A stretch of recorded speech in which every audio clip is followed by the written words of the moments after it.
been a big week in the United States as Democrats ramp up their impeachment hearings against President Donald Trump. Joining me live now is Professor John Lawrence, author of the book Class of 74 and the blog Democracy. Has Donald Trump responded to the events in London yet, Professor? Not that I've seen. He has, of course, been traveling as part of his trip to Afghanistan over this Thanksgiving weekend. I haven't seen a statement from the White House covered yet with respect to the London tragedy. He has an interesting relationship with several politicians in England, doesn't he? Particularly the mayor.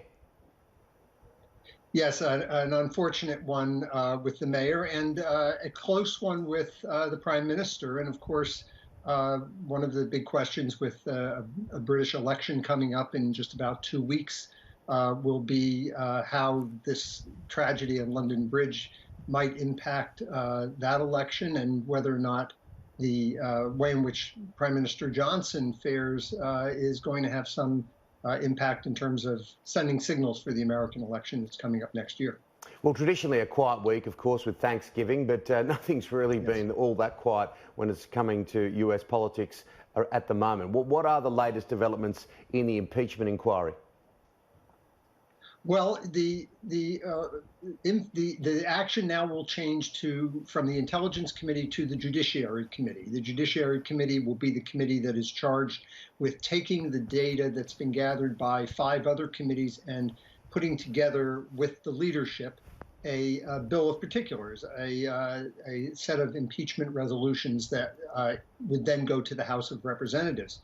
Because Thanksgiving is so late and we're looking at the Christmas break coming up at the end of December, there's only a few weeks here for the House to make a decision whether or not they're going to have these impeachment principles drafted, whether or not they're going to go to the floor, and whether or not they're then going to be voted on by the end of the year. I think the general feeling is people would like to see it done by the end of the year, so we go into the new year with the Senate's action awaited. But it's anybody's guess as they start drafting these resolutions. A lot of the rhetoric and speculation in and around the week has been that this, no matter what happens, could actually help President Trump. And he's stayed on the front foot and he says he's confident in a win. Well, of course, they would need 67 votes in the Senate to actually convict and remove the president from office. And while the Democrats in the House only require a majority of votes, that is 218 votes, in order to pass the impeachment resolutions, that's a very tough climb in the Senate to get to 67. You would need almost 20 Republican senators to break ranks, and that's pretty tough.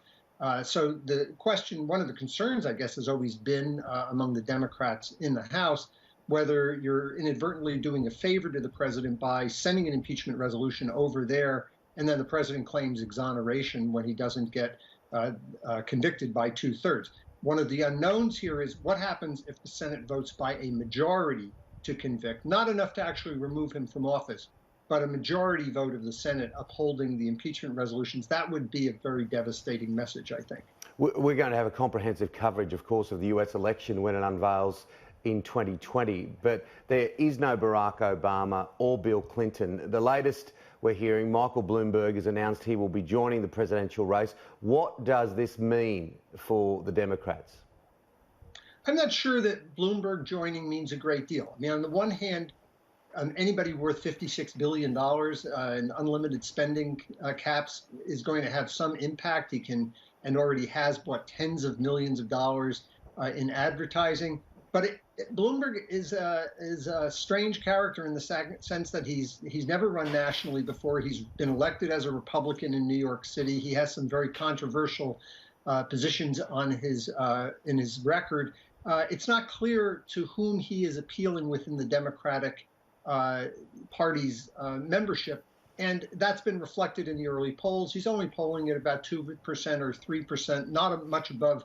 Actually equal with people who have been running for 6-7 months. So he may be thinking about other candidates faltering, but to this point, we haven't really seen that happening. So it's not quite clear to me what that lane is that he's hoping drives him to the nomination.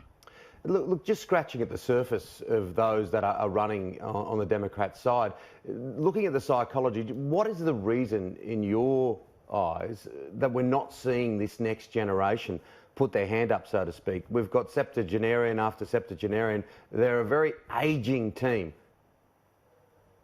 Well, there are sort of two groups of candidates, and so that, you're correct. The leading candidates are in their mid to late 70s.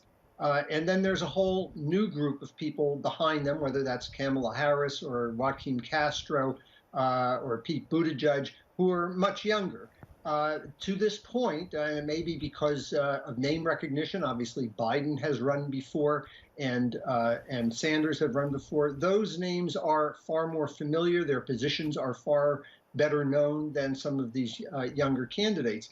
But nevertheless, none of those candidates, including Vice President Biden, have a lead that is so overwhelming that they might not falter when we actually get to the primaries. And one of these other candidates, whether it's Buttigieg or Klobuchar or Castro, one of these people who you haven't heard much about yet, could still find their footing. One of the things to keep in mind is that on February the 3rd, we have your first caucus in Iowa, then New Hampshire. But by the beginning of March, we have what's called Super Tuesday. And that means over 1,900 delegates. That's over half of 1,300 delegates, almost over half the number that you need to win on one single day. So there's really a possibility for somebody having a breakout performance very, very early in March and changing the dynamics and the direction of this race. Yeah, there's certainly no standout leader right at the moment. Professor John Lawrence, of course, author of the book of Class of 74. It's always a pleasure to speak to you, and we'll catch you soon. Terrific. Good talking with you again.